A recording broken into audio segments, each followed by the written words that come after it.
Welcome to this trip through one of the most disturbing stories that the Appalachian Mountains have ever kept secret. No matter where you are in the world, please leave a comment letting us know where you are watching from. What we're going to talk about today will make anyone who likes dark mysteries from the past feel uneasy. This video is not real. It was made just for fun. There is no connection between this and real people, living or dead.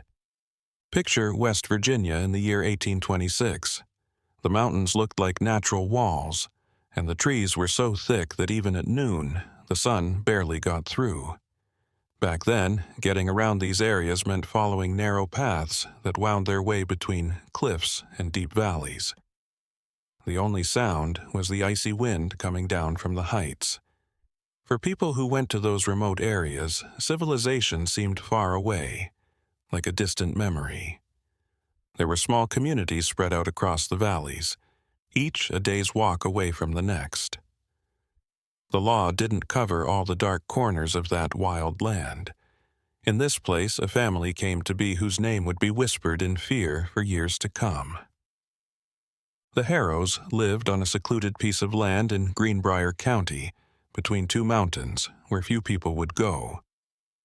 The house was a dark, rustic wooden building with small windows that looked like dead eyes watching anyone who dared to come near. Even on the hottest summer days, smoke always came out of the chimney, as if something was always being made or destroyed inside. People who lived miles away from the Harrows didn't talk about them with their neighbors, and when they did, they always spoke in low voices and looked around nervously. Ezekiel Harrow, a tall, thin man, was the head of the family. His presence made things feel very wrong. His eyes were dark and empty, and his voice was rough and made everyone shiver. He didn't go to the nearest village very often. When he did, he was always alone and quiet, trading animal hides for basic goods. People who worked in the small local stores said he smelled like wet dirt and something else that made their stomachs turn, but they couldn't figure out what it was.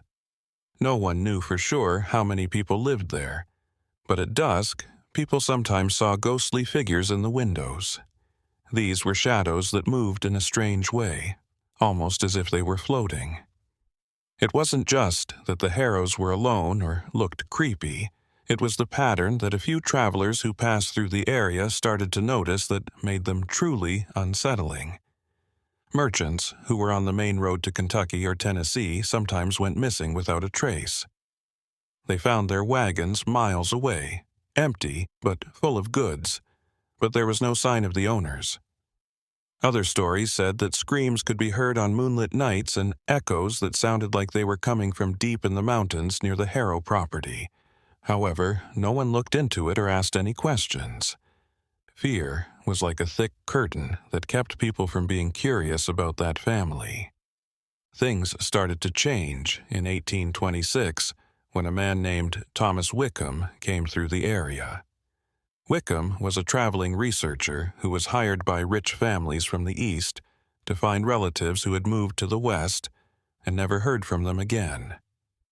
He had a list of names with him, and 3 of them were people who had last been seen near Greenbrier County. It wasn't easy to scare Wickham. He had fought in the war, seen terrible things, and thought that there was always a logical reason for things that were strange. When he got to the small town of Lewisburg, he started asking questions in local bars and warehouses. He first heard about the Harrows there. An old merchant told stories that sounded like they came from nightmares after a few drinks of whiskey. He talked about how the family had come to that area from nowhere decades ago, and how people had started to go missing on the trails nearby since then. He said that some hunters had found religious medals, wedding rings, and torn clothes buried shallowly in the forest. But whenever someone thought about organizing a search on the Harrow property, something stopped them.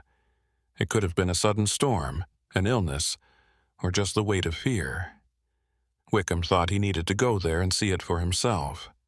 On a cold October morning, he ignored all the warnings and set off on the path that led to the mountains where the Harrows lived. As he moved forward, the trees around him seemed to swallow him up. and the branches that were all twisted together made a dark canopy above him. With each step, the air got thicker and heavier. It smelled sweet and damp, which he thought was because of the dead animals that were scattered throughout the woods. But there was something else about that smell that made his gut tell him to turn back. It was already dark when he finally saw the Harrow estate. The sky was blood red. The house was in the middle of a fake clearing and was surrounded by uneven wooden fences. There were small buildings around it that looked like barns or warehouses, and they were all dark and in bad shape. There was smoke coming out of the main chimney, and Wickham could see movement through the windows, with shadows moving back and forth. He got off his horse and tied it to a tree far away, then walked up to it. Every step he took toward that house felt heavier than the last. It was as if the ground itself was trying to hold him back and warn him of the mistake he was making. At that point, he heard the door creak as it opened. Ezekiel Harrow stood in the doorway, his thin body casting a shadow in the dim light of the house. He didn't say anything. He just stood there and watched Wickham with his empty, piercing eyes. The investigator felt a shiver run down his back, but he made himself walk until he was only a few meters from the door. He said hello to Ezekiel and told him he was looking for people who had been in that area.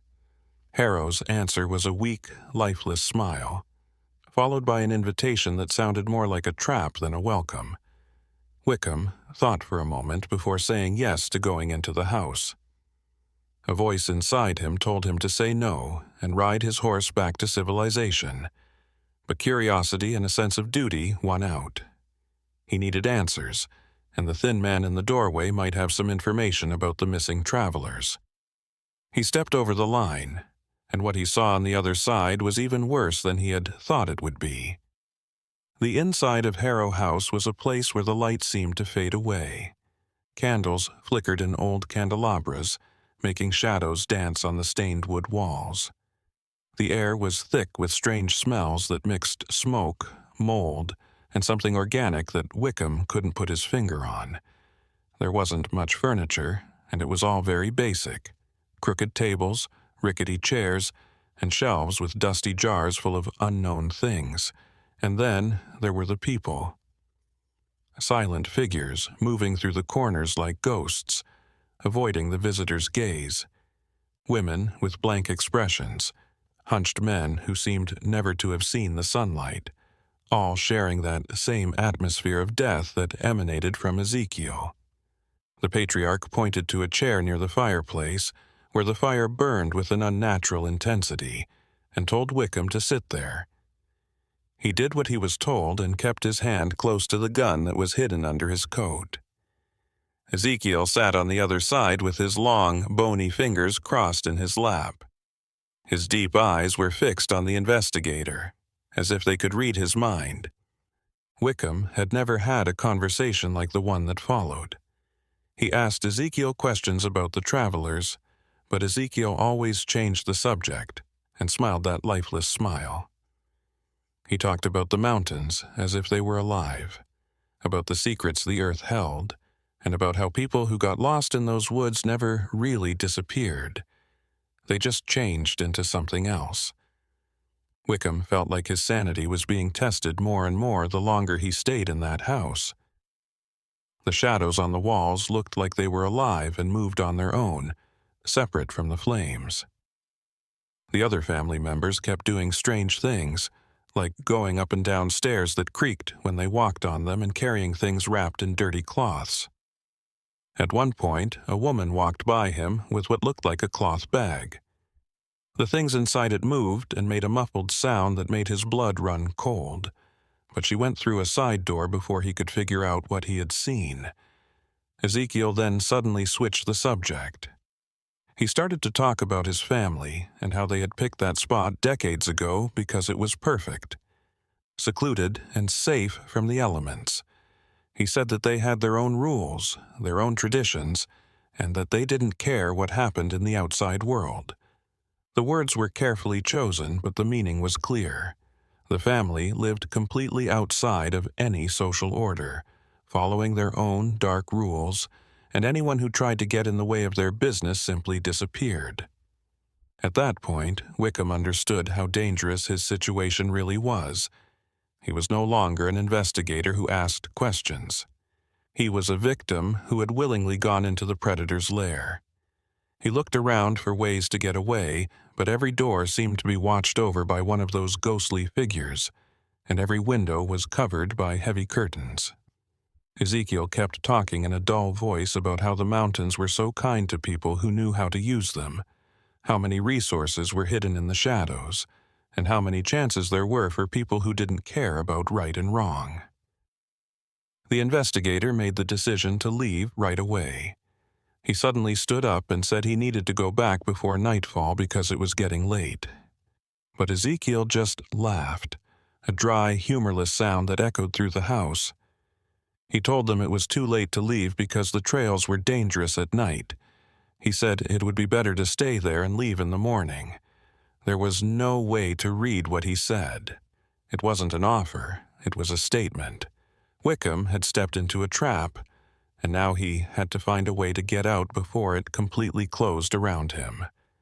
He pretended to agree and asked to check on his horse before going to bed, saying he was worried about the animal. Ezekiel stared at him for a long time, his dead eyes trying to figure out if he was lying. In the end, he nodded, but he told one of the family men to go with him. A short, stocky man with a brutish look on his face followed Wickham to the door like a ghost. The investigator knew that this was his only chance to do something. When they left the house, the mountains were already completely dark. The darkness was complete, except for the faint light that came through the windows of the Harrow property. Wickham walked toward the spot where he had tied up his horse, aware that the man was watching him from behind. His heart raced, but he moved slowly and carefully so as not to raise any suspicions. When he got to the animal, he started to check the reins and saddle. He said calming things to the horse, which seemed anxious and restless. That's when he did something. He quickly turned and hit the guard with the butt of his revolver, knocking him out cold on the ground covered in leaves. There was no time to feel bad or hesitate. Wickham got on his horse and spurred it hard, making it run down the dark path to safety. He could hear angry voices coming from the property behind him, cutting through the night. He knew the Harrows would chase him down, and that they wouldn't let a witness get away easily, but he had the upper hand. He knew how to get to the village, and his horse was fast. The ride through the woods was crazy and desperate. Branches hit him in the face, stones made his horse trip, and the dark turned every shadow into a possible pursuer. Wickham heard footsteps and breathing around him, but he couldn't be sure if they were real or just things his scared mind made up. He just kept riding, driven by his need to stay alive, hoping that the trail would take him back to civilization before the Harrows caught up with him. And as he ran away, one thing was clear to him. That family in the mountains was much more than just strange or alone. They were cold-blooded hunters who had turned that faraway area into their own private hunting ground, where unsuspecting travelers fell victim to dark rituals he had only just begun to understand. Wickham rode through the dark until he could see the first lights of the village in the distance. These were small, earthly stars that stood for safety and civilization. His horse was tired and had white foam running down its sides, but he had made it. He had gotten away from the Harrows, and now he had information that needed to be shared. He got off his horse unsteadily when he finally got to Louisburg's main tavern. His legs were barely able to hold him up after hours of fear and tension. The men who were drinking that night looked at him with a mix of curiosity and recognition. Wickham ordered whiskey, drank it all at once, and then started to tell what he had seen. He talked about the dark house, Ezekiel and his ghostly family, and how the whole property felt like it was full of death. He talked about the odd things people were doing, the things they were carrying that were hidden, and the hints about what would happen to the traveler. But while he was talking, he saw their eyes move and their faces harden. Those people already knew. Everyone there had always known that something very bad was going on in the mountains, but fear kept them from doing anything about it. Finally, one of the oldest men, a farmer named Silas, spoke up. He said that years ago, when the Harrows first came, some people tried to find out more about them. They wanted to know where they came from, how they lived alone for so long, and why they chose to live in such a remote area. But people who asked too many questions started to have problems. There was a mysterious fire in the barns. Animals died because they ate poison. Family members got sick with strange illnesses.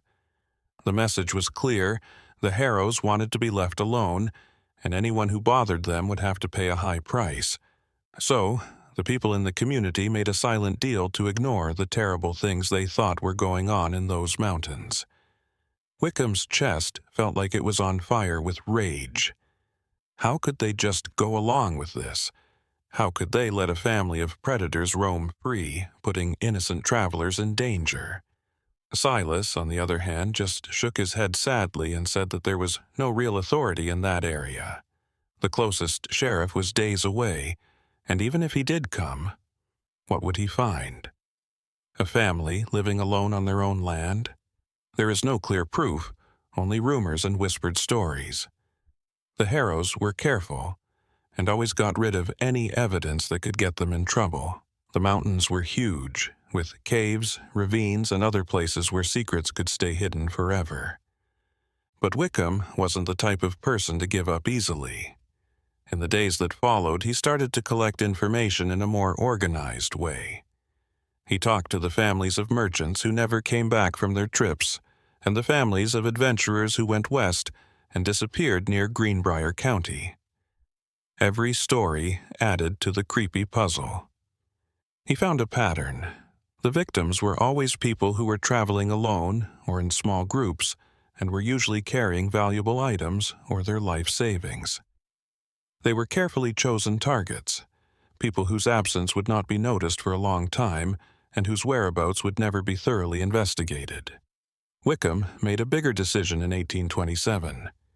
He went to the next county over and got a magistrate to agree to an official investigation into the Harrow property.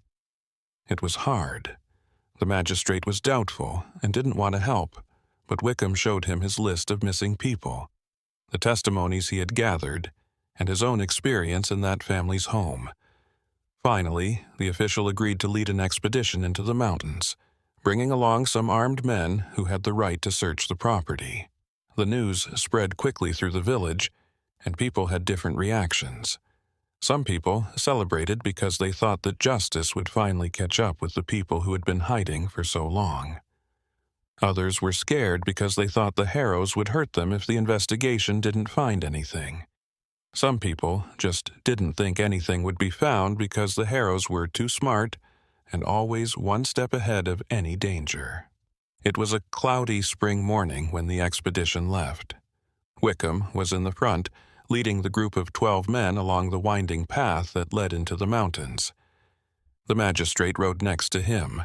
His name was Cornelius Wade, and he was a big, middle-aged man who had the official papers and a look of determination mixed with fear on his face. The other men were a mix of brave bystanders and hired guns, all of whom were armed with rifles and pistols and ready for anything. The mood changed noticeably as they got closer to the property. The forest seemed thicker, the air seemed heavier, and even the horses didn't want to go on. It was as if nature itself had made plans to keep the secret safe. Wickham's heart raced as memories of the night he escaped flooded his mind. This time, though, he wasn't alone, and the law was on his side. When they finally got to the clearing where the Harrow property was, they saw something they weren't expecting. There was no noise in the house. There was no smoke coming from the chimney and no movement at the windows. The windows and doors were open and swaying in the wind. It seemed like the place had been left behind in a hurry. The group got off their horses and walked up slowly, weapons drawn, but no one stopped them. There was no one in the house.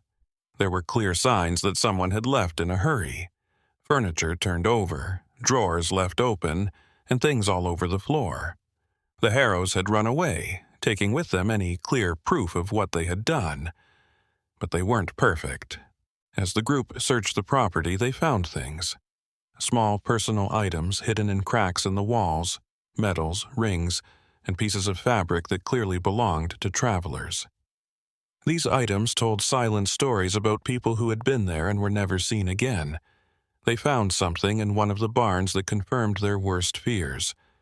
There were signs that something bad had happened there over the years, and they were very disturbing. Cornelius Wade told the police to search the property thoroughly. Each new room revealed more evidence of the family's dark activities: hidden documents, maps marking isolated trails, and records that suggested a systematic pattern of watching travelers. For decades, the Harrow estate had been a place where secrets were kept, and horrors went on without being watched. But the Harrows had vanished, running deep into the Appalachian Mountains, where they could hide for years, maybe even forever.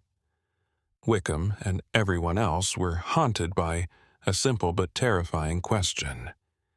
If the Harrows could get away with what they did for so long in that area, how many other families like them were living in remote parts of the U.S., threatening innocent people far from the law? The things that were found on that empty lot were enough to prove that something very bad had happened there. But the people who did it had gotten away again. Wickham looked at the mountains around him, knowing that the Harrows were regrouping somewhere beyond those heights, and maybe even planning to move to another remote place. He knew that the hunt was far from over, and that he would need more than determination to finally bring that family to justice. People in nearby towns and villages heard about the discoveries on the Harrow property very quickly. People were horrified and relieved at the same time because the rumors that had been going around for years were finally proven true. But the confirmation brought with it a new kind of fear. If the Harrows were real and had been able to stay hidden for so long, what else might be hiding in the wild parts of that area that people don't know about? Wickham stayed in the area for weeks after the discovery, helping Cornelius Wade write down everything they found and trying to figure out who the personal items belonged to. He wrote letters to the families who had hired him in the first place. The letters told them things they didn't want to hear, but at least they gave them a sense of closure. Their loved ones didn't just get lost on the trails or choose to start a new life far away. Human predators killed them, using the mountain's isolation to hide their evil deeds. Wickham couldn't stop thinking about the Harrows who had gotten away while he was working in that makeshift cemetery. Ezekiel and his ghostly family were probably up in the mountains, watching from a distance and waiting for the storm to pass. He knew that people like that didn't just stop doing what they did. They would find a new place to live, set up a new base, and keep doing what they were doing. It was in their nature, formed by years of getting away with things and doing well. Cornelius Wade had the same worries. He set up patrols to search the mountains around the area, offered rewards for information about where the family was, and sent out warnings to all the nearby counties.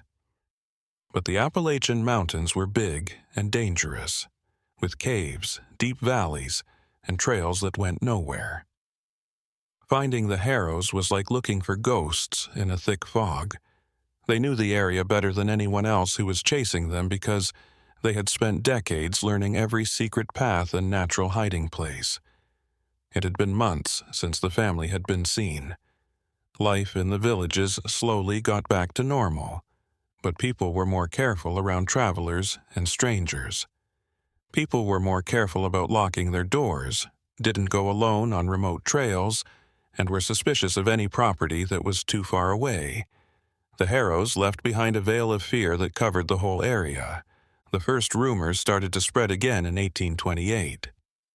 A merchant who was passing through Monroe County, which is farther south, said he saw a strange family living in an empty cabin near the Virginia border. He talked about a tall, skinny man, pale figures that didn't look him in the eye, and a feeling of death coming from the place. When Wickham heard the story, it made his blood run cold. It could be a coincidence, but something about the description really stuck with him. He decided to look into it himself, but this time he was better prepared. He took a small group of trustworthy men, all of whom had fought in wars or been hunting for a long time, and set off for Monroe County. It took days to get there, going through rough terrain and thick forests. When they finally found the cabin the trader had talked about, it was empty again, but there were signs. Fresh ashes in the fireplace, food scraps, and that smell that Wickham would never forget. The Harrows had been there before, but they ran away again before they could be caught. It was like chasing shadows, always one step behind and always too late.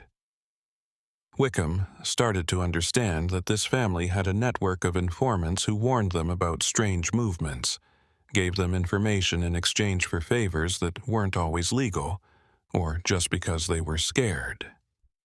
The Harrows weren't the only bad people. Some people actively protected them, while others stayed quiet and let it happen. This news was probably the most upsetting of all.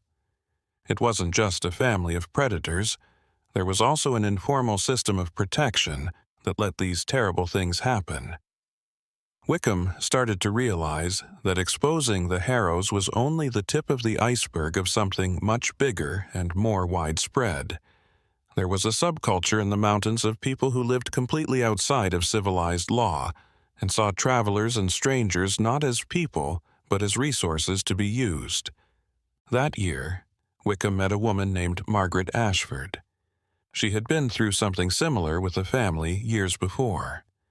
She lived alone on a small farm and was traumatized by things she rarely talked about. But when she heard about the Harrows, something broke inside her, and she chose to tell her story. She talked about how, when she was younger, she and her husband were tricked into going to an isolated property by someone who pretended to be friendly. She saw strange rituals and actions there that made no sense to anyone who was civilized. She was able to get away because she took advantage of a moment of distraction and ran into the woods while her husband stayed behind. Margaret never saw him again. She lived in the woods for days, drinking water from streams and eating roots until she found a village. No one believed her when she tried to tell them what had happened. They said she was crazy and that losing her husband had messed with her mind. So, she learned to keep her mouth shut and not talk about her problems. But now that she knew the Harrows had been found out, she felt like she had to make sure she wasn't crazy and that the monsters she had seen were real. Wickham became more and more worried as she told her story. If Margaret was telling the truth, and he had no reason to doubt it, it meant that the Harrow phenomenon was just a small part of something bigger. There were other families and clans that worked the same way, living in the most remote mountain areas. Each had its own way of doing things, but they all lacked humanity and could see other people as nothing more than prey. He started putting together all the information he could find, including stories from survivors like Margaret, stories from travelers who had just barely escaped strange situations, and records of people who had just disappeared in certain areas. A pattern began to show. There were certain areas of the Appalachian Mountains where people went missing more often, and locals knew to stay away from them. And in each of these areas, people whispered rumors about families that lived alone and people who didn't follow the rules of society. Wickham realized that his life was about more than just finding missing family members. He was drawing a map of horror, marking places where civilization had failed to reach and where human evil thrived without limits. And the more he dug, the more he realized how big the problem was. How do you fight an enemy that doesn't have a face, hides in the shadows, and runs away before you can face it? Wickham became a different person in the years that followed. He was so obsessed with finding the Harrows and exposing others like them that it took over every part of his life.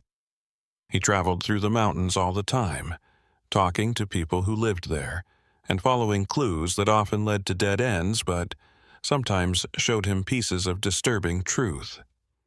There were notes, maps with markings showing suspicious areas, names of families who lived too far away, and stories that didn't make sense until they were linked to other stories in his notebook. In 1830, he traveled to the mountains of Kentucky, where he heard rumors of a whole community that had cut itself off from the rest of the world decades earlier. There were more than just the Harrow family living by their own rules in a place so far away that even experienced hunters didn't go there. There were probably 50 people or more. Wickham knew that going to that place would be even more dangerous than his first trip to the Harrow property, but he also knew that he couldn't ignore the fact that something horrible could be going on there. For weeks, he went to villages near that area to get information. People in the area talked quietly about the isolated community, calling them the mountain people. They said that they traded furs and timber from time to time, but only through middlemen, never in person. There were stories of hunters who got too close to their territory and never came back, of strange sounds heard on nights with no moon, and of strange lights that danced among the trees at certain times of the year. Wickham thought he should try something else. He wouldn't face the community directly. Instead, he would try to get in, watch from a distance, and gather evidence before acting. He hired a local man named Joshua to be his guide. Joshua knew the mountains like the back of his hand and agreed to take him to the area near the mountain people's land for a lot of money. Joshua was a quiet and careful man who made it clear from the start that he would not go any further. He cared too much about his life to put it in danger like that. The trip was long and hard, with deep ravines and steep slopes covered in thick plants to cross. As they moved forward, Joshua became more and more anxious, looking around all the time as if he thought someone was watching him. He told stories he had heard when he was younger about how people had fled something to start that community. It could have been the law or something worse.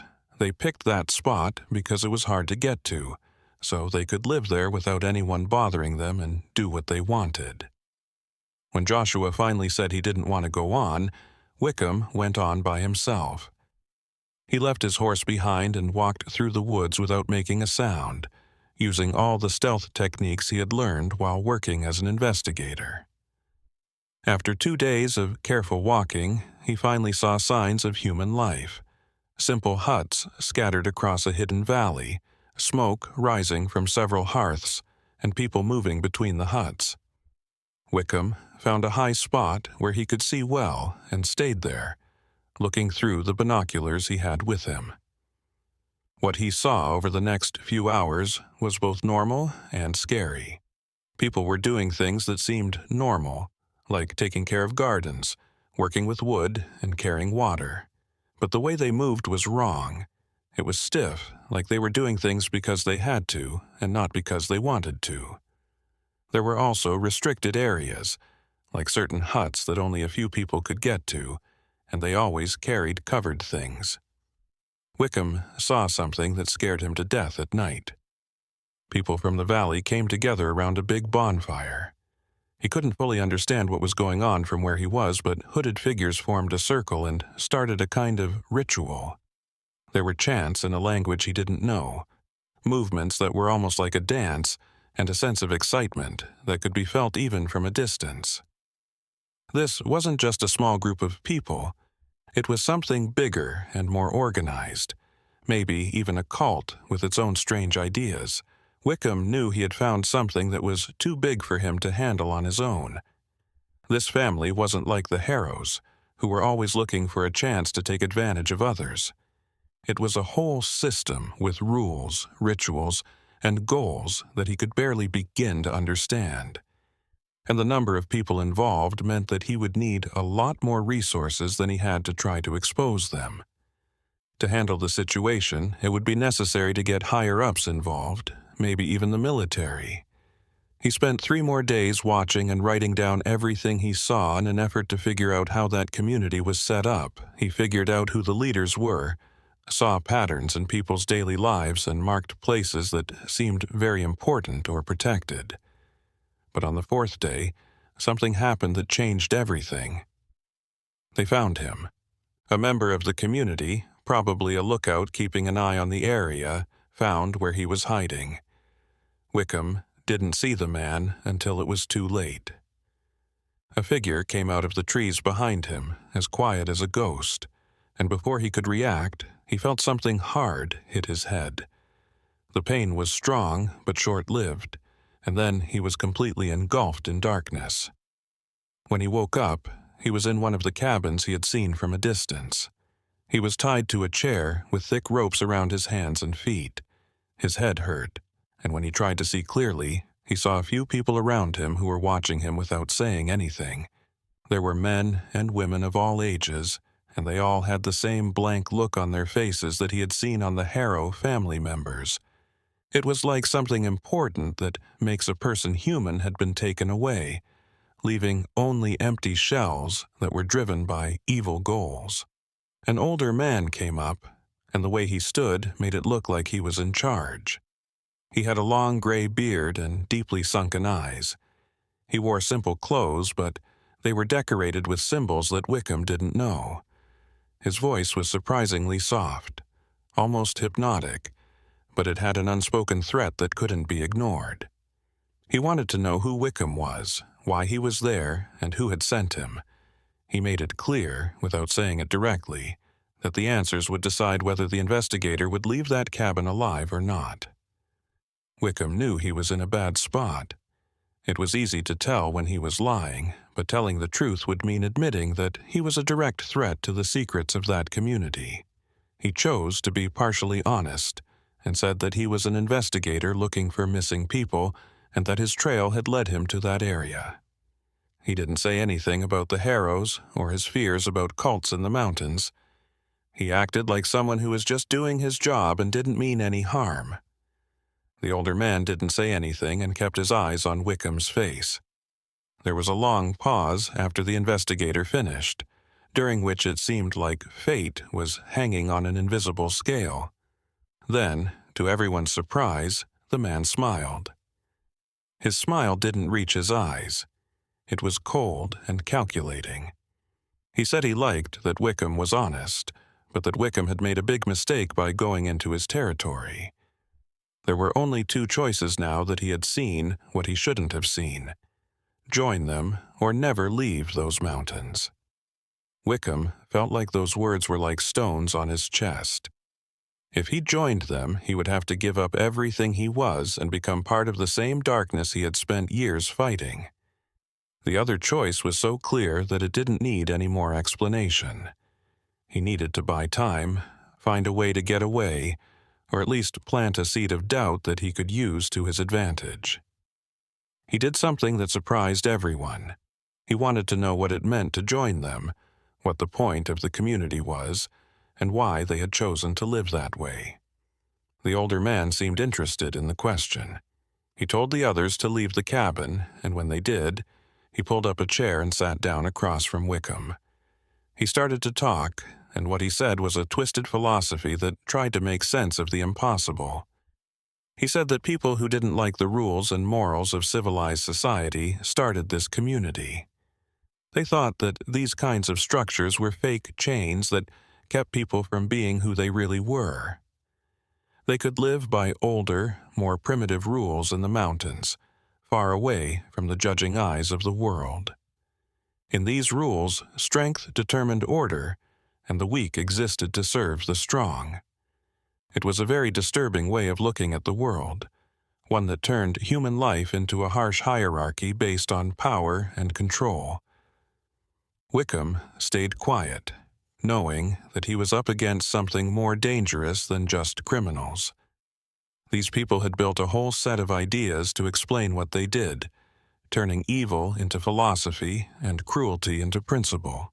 And what made it even scarier was how calm the man was when he talked, as if he were talking about something completely normal and reasonable. The leader then suggested that Wickham take some time to think about his choice. He would be kept there and watched while he had the chance to see how the community worked, learn its rules, and maybe even see the truth they thought they had found. If he really wanted to join them after this time, they would let him. If he said no, the mountain had a lot of places where people could just vanish. Wickham held on to it like a lifeline, even though it was an illusion of choice. He needed time to figure out how to get away. Wickham was kept in one of the huts under constant watch for the next few days. He was free to walk through the valley with someone else, watch what people did every day, and even talk to some of them. What he found was both interesting and scary. Not everyone in that group was equally committed to the leader's dark ideas. Many people had gone there because they were promised freedom and the chance to be self-sufficient, but they found out they had traded one prison for another.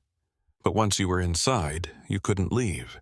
Deserters weren't welcome in the community, and watchmen who knew every trail guarded the mountains around it. He pointed out a few people who didn't seem as sure as others. A woman named Sarah, who had come there years ago to escape an abusive marriage, only to find something worse. And a young man named Daniel, who had been brought there as a boy and had only known that way of life, but whose natural humanity resisted being brainwashed. Wickham started to carefully plant doubt by whispering things to the guards when they weren't looking. These were questions that made people wonder if this was really freedom or just another kind of slavery. His plan was dangerous. If the leaders found out he was trying to break up the community, they would carry out his sentence right away. But Wickham was betting that there were people in that structure who secretly wanted to leave but didn't have the courage or means to do so on their own. There might be a chance for a group escape if he could get some of them to work together. Sarah was the one who finally went up to him one night when the guards were busy getting ready for another one of their nightly rituals. She whispered that there were others like her who were stuck there against their will and were waiting for a chance to escape. But it was impossible to do it alone. The mountains were like a maze, and if a fugitive didn't know the right paths, they would get lost and die of hunger or cold before they found civilization. Wickham said that he had a guide waiting for him days away, and that they could be taken to safety if they could get to him. A plan started to come together in the days that followed. Sarah quietly got 5 other people together who were willing to risk everything for a chance at freedom. Daniel would be very important because he had grown up in the community and sometimes went on patrols, so he knew at least some of the trails that led out of the valley. The best time would be during the next nightly ritual, when everyone would be focused on the ceremony, and there would be more people than guards at the edges of the camp. On the night of the escape, a crescent moon was partly covered by clouds, giving them enough light to find their way but not enough to be seen. As the community gathered around the main campfire, their chants echoed through the valley. Wickham and his small group of fugitives started to move. They had packed small backpacks with the food and water they would need for the trip that they had stolen over the days. Daniel was in charge and led them along a path that didn't go past the usual lookout posts. The stress was too much to handle. Every time they stepped on a broken branch, it sounded like a gunshot. The wind through the trees sounded like the voices of people chasing them, but they kept going as fast as they could without making too much noise. Wickham stayed in the back and kept an eye on them to see if they were being followed. It looked like they would win for hours. They left the valley, climbed a steep hill, and then started to go down the other side toward the place where he hoped to see Joshua again. But then they heard it. The mountains echoed with distant cries. They had found the escape, and the search had begun. Wickham knew that the people in the community were experienced hunters, knew those mountains well, and would not show any mercy to deserters. He pushed the group forward, giving up any pretense of being quiet in favor of speed. They ran now, tripping over roots and scraping against bushes, their fear making them move faster. Daniel suddenly stopped and didn't know where he was. He had lost his way in the dark and panic. They were lost in the mountains with people chasing them and didn't know which way to go to get help. Sarah started to cry quietly as she realized how bad their situation really was. Wickham made himself stay calm and think clearly. He looked at the stars, which were only partially visible through the clouds, and tried to remember the general direction they had come from. He pointed and gave his best guess. They would have to depend on luck and fate. They did what Wickham told them to do and walked through the dark forest like people who were lost in a nightmare. The screams behind them sounded closer now, and every once in a while they saw torchlight moving between the trees in the distance. It was only a matter of time before they were caught. But then, just when they were about to give up hope, they heard a horse neighing. Wickham ran toward the sound and came to a small clearing where Joshua had set up camp. He was waiting patiently, just like he had said he would. The guide was shocked to see Wickham and a whole group of people coming out of the woods. They were clearly running for their lives, but there was no time to explain.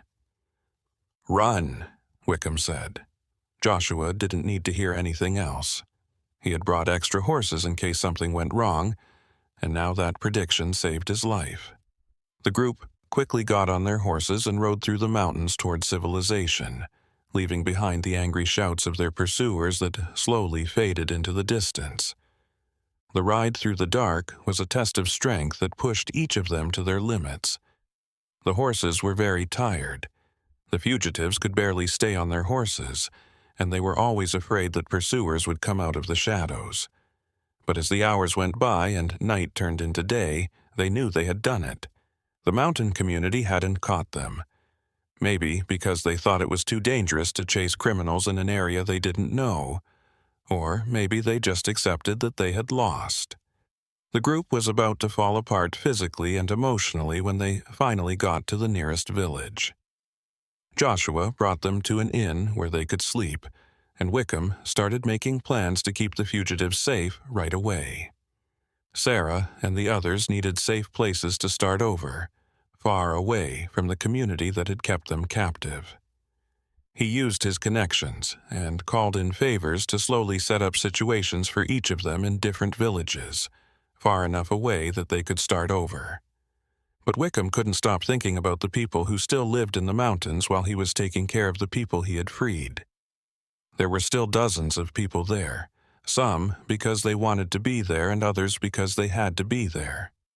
He knew that there were other people like that in faraway places, small pockets of darkness where the law never reached, and terrible things could happen without anyone seeing them. He made the decision to do something bigger. He went to Richmond, Virginia's capital, where he met with important government officials.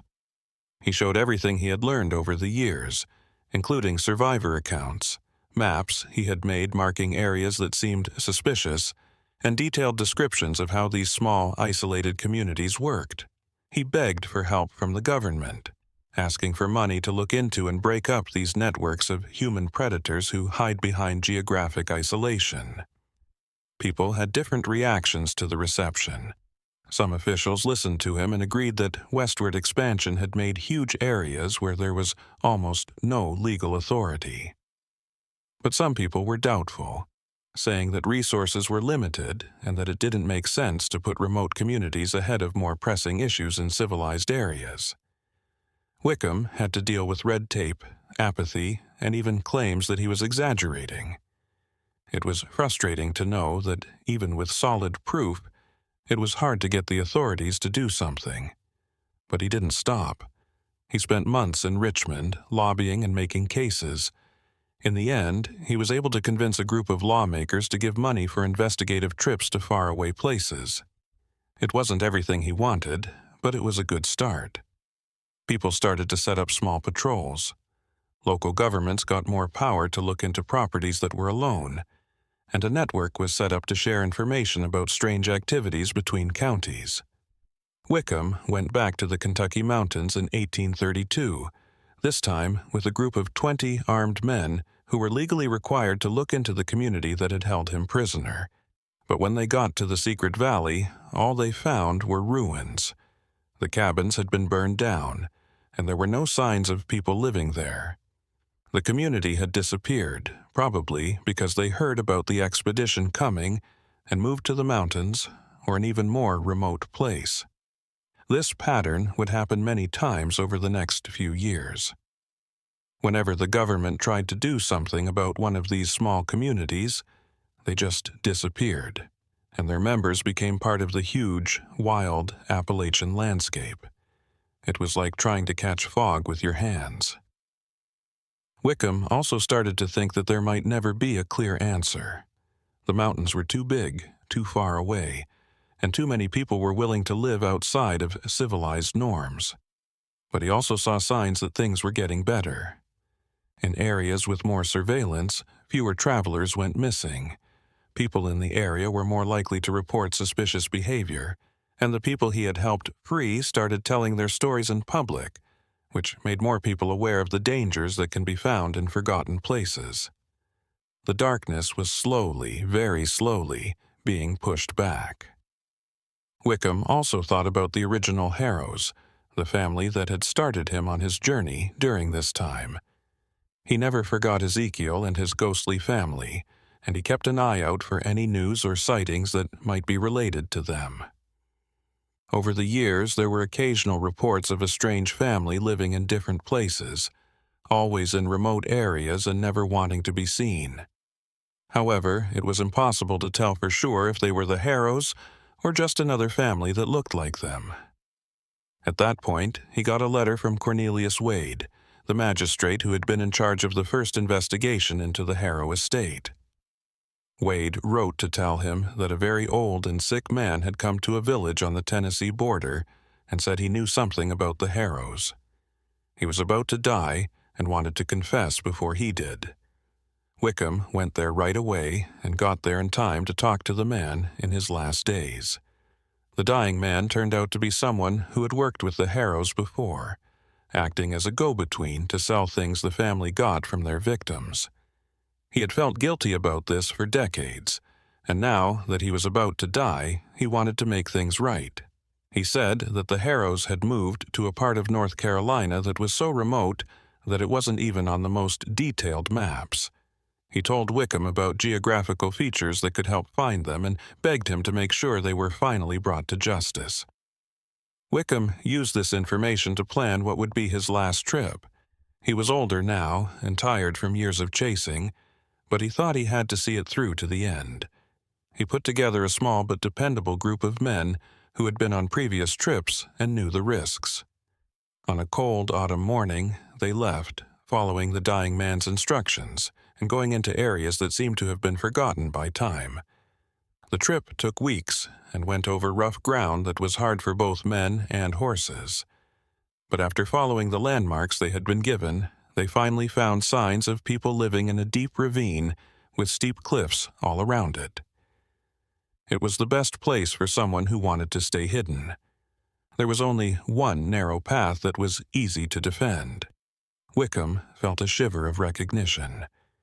There was something about that place that reminded me of the Harrow family's original estate in West Virginia, the same deathly atmosphere and planned isolation. They crept up carefully at dusk, using the darkening sky as cover. Wickham used binoculars to watch the people moving around a simple cabin. And then he saw him, Ezekiel Harrow. He was older and more bent over, but he was still the same skeletal man with empty eyes who had been haunting his dreams for years. Wickham had finally found the head of the family that started it all after all the running away and chasing. Wickham spent the night watching the Harrow property. Each hour, he learned more about how the family had adjusted to their new home. There were fewer of them now, maybe only 6 or 7 people in all, and they seemed more careful and paranoid. There were simple traps all around the edge, with bells hanging from almost invisible ropes that would ring when someone got close. The Harrows had learned from their mistakes, which made them even harder to catch. Wickham called his men together at dawn to talk about their plans. They couldn't just storm the property because that would lead to a violent fight that could kill people. But they couldn't stay there forever either, because they didn't have enough supplies for that. One of his friends, Curtis, who had fought in wars, came up with the answer. He said to block off the only way out, which would make it impossible for the Harrows to get away on the narrow path. Then he said to take a diplomatic approach and offer terms of surrender. The idea had some value. Maybe the Harrows would agree to give up peacefully if they knew they were completely surrounded and couldn't get away like they had before. It was a risk, though, because people like Ezekiel rarely gave up without a fight. But it was worth a shot. Wickham put half of his men in front of the exit trail, and he and the others stayed up high where they could see the cabin. Wickham went down to a place where his voice could reach the property when the sun was high. He yelled Ezekiel's name, told him who he was, and said that armed men with the law were all around the place. He gave them the chance to surrender peacefully, saying that if they did, they would get a fair trial. The silence that came after was long and tense. Wickham could see shadows moving in the cabin windows, talking and making decisions. At last, the door opened. Ezekiel came out, and he looked even more like a corpse than Wickham remembered. The years of running away and living a hard life in the mountains had worn them down, but their eyes were still empty and piercing.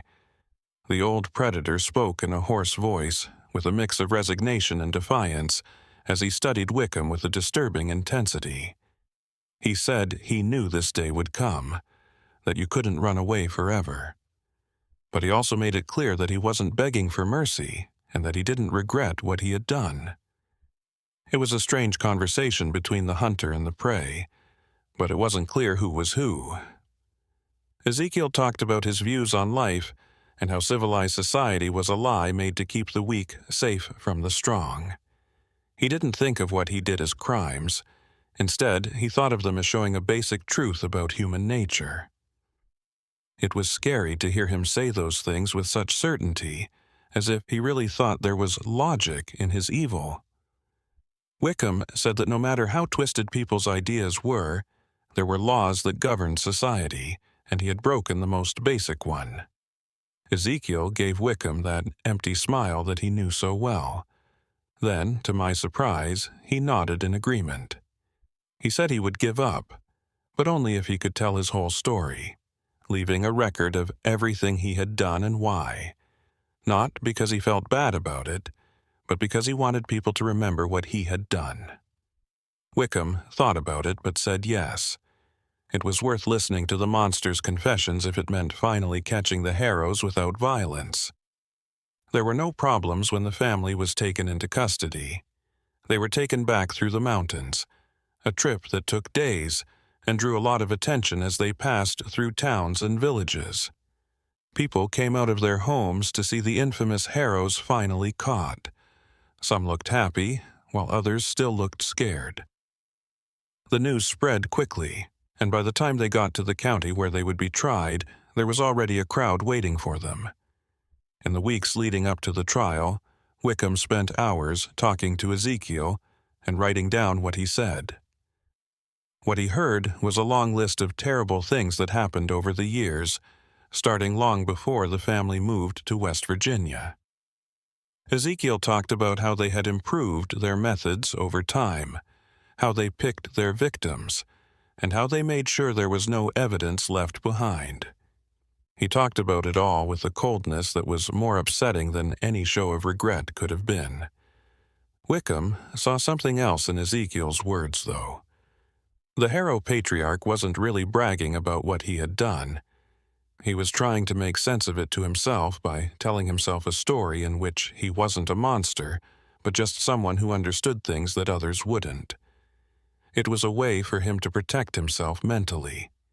He needed to believe that his evil had a purpose. Wickham saw it for what it was. The mind trying to make sense of even the worst things people do. People from all over the area were interested in the trial. People came from all over to testify, filling the courtroom to capacity. The stories of survivors like Margaret Ashwood were heartbreaking and showed how the family had been preying on others. The original West Virginia property had physical evidence found on it, and each personal item represented a life lost. Ezekiel's own confessions, which he gave without showing any remorse, sealed his fate. The jury quickly and unanimously found him guilty on several counts. The sentence showed how serious the crimes were, and Ezekiel didn't react at all, as if he were listening to someone else's fate being decided. The other family members got different sentences based on how involved they were and what happened. Some were clearly victims as well as criminals, people who had been manipulated or forced to take part. Others were willing partners and just as guilty. Wickham had a lot of different feelings after the trial. It felt good to finally bring the Harrows to justice, but it also made him feel empty. That goal had taken up so many years of his life. He didn't know what to do with himself now that it was over. He had become his mission, and without it, who was he?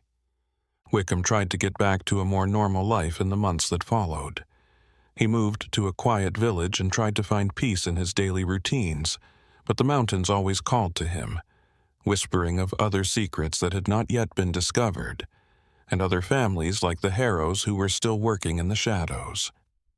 He knew that his work would never be done because there would always be predators in remote areas where the law didn't reach. But he also knew what he couldn't do. He was older and tired from years of chasing and being in danger. He had done everything he could to bring to light the terrible things that were going on in the mountains.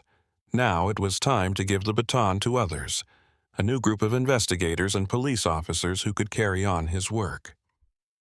Wickham started to write down everything he had learned, making a guide for people who would come after him.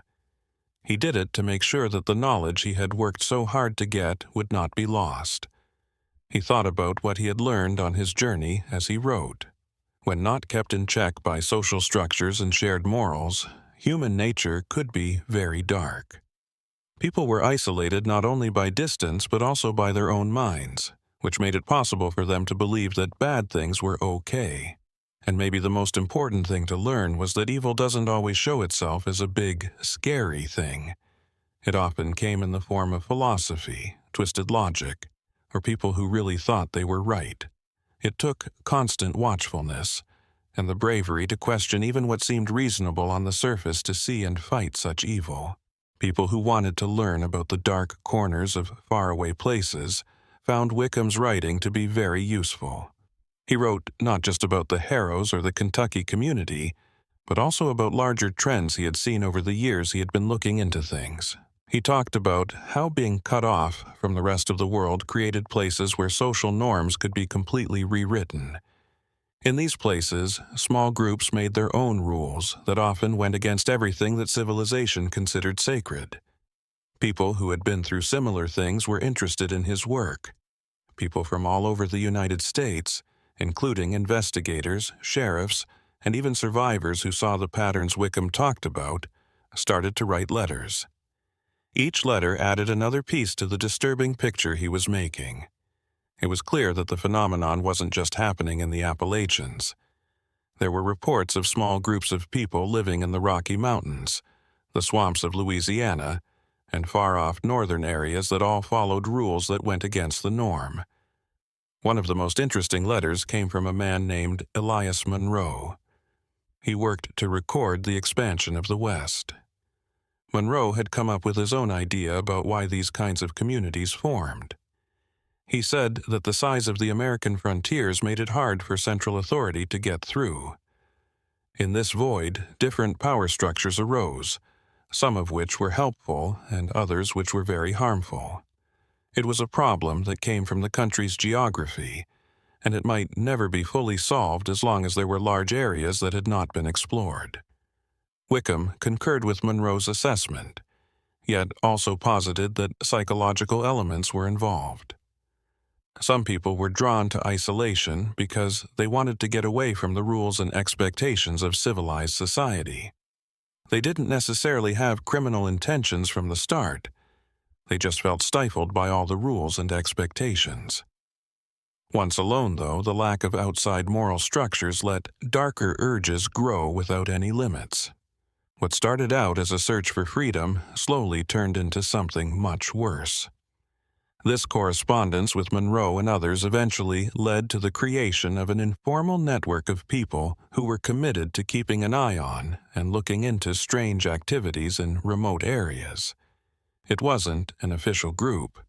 It was just a bunch of people sharing information and working together when they needed to. Wickham became a sort of central figure in this network, a place where other people could go for information when they were confused about something. 3 years after the Harrows were captured, Wickham got an urgent call for help from a village in the Pennsylvania mountains. Over the past year, a number of people had gone missing while walking along a certain trail that went through a very remote area. People in the area thought there was a family living alone near that trail, but they were too scared to look into it without help. Even though Wickham was tired and old, he felt he had to respond. The long and tiring trip to Pennsylvania made him realize that he was no longer the young man who had started this journey years ago. But as soon as he got to the village and heard the details, he knew right away what was going on. The family that was suspected showed all the signs. They were very isolated, they avoided people when they met them, and there were reports of strange things happening from a distance. It was like going back to his first investigations. But this time, Wickham didn't have to do it all by himself. He could ask for help because of the network he had helped build. Within weeks, a group of experienced investigators came to the area, each bringing their own skills and knowledge from their own work. They worked together to carefully and methodically investigate, gathering evidence before taking any direct action. What they found confirmed their worst fears. For years, the family in question had been robbing travelers in ways that were very similar to how the Harrows did it. But this time, the intervention was quick and effective, unlike the one with Ezekiel. The family was taken without much violence. The evidence was kept safe, and the trial followed all the right legal steps. That operation was a kind of proof for Wickham. A well-coordinated group was now using everything he had learned over the years through trial and error, including all the mistakes he had made and the lessons he had learned. It showed that progress was possible, and that organized surveillance and sharing of information could fight the darkness that thrived in isolation. Wickham knew that this was only one victory in a much bigger war, even though he was happy about it. How many other predatory communities were still hidden after the ones that were found and broken up? There were many remote valleys, deep ravines, and thick forests in the Appalachian Mountains where secrets could stay hidden for generations. There were also huge areas of land that had not yet been fully explored or settled beyond the Appalachians. He started to think about solutions that would last a long time. He wrote letters to lawmakers asking them to support the need for more police presence in remote areas. He suggested putting up outposts in key places, not to keep an eye on the people, but to give travelers a place to report any strange behavior they saw. He suggested better ways for different jurisdictions to talk to each other so that information about criminals could be shared more quickly. Some of his ideas were put into action, while others were ignored because they were too expensive or not practical. But he did see changes happening, but very slowly.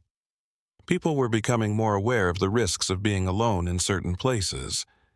People in communities were taking better care of each other, and as civilization spread westward, the number of truly remote places where predators could operate without fear of being caught was slowly going down. Wickham also worked with survivors to help them rebuild their lives after going through traumatic events. Sarah, the woman who had helped him leave the Kentucky community, became a close friend in this work. She knew better than anyone what it was like to get out of those kinds of situations, and her strength and compassion gave others the strength to keep going. They built a sort of informal support network for people who had survived living in predatory communities. Wickham met a young man named Benjamin through this work.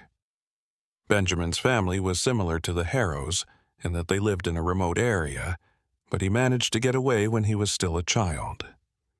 Benjamin had a unique point of view because he had lived that way of life and still had enough humanity to see how wrong it was.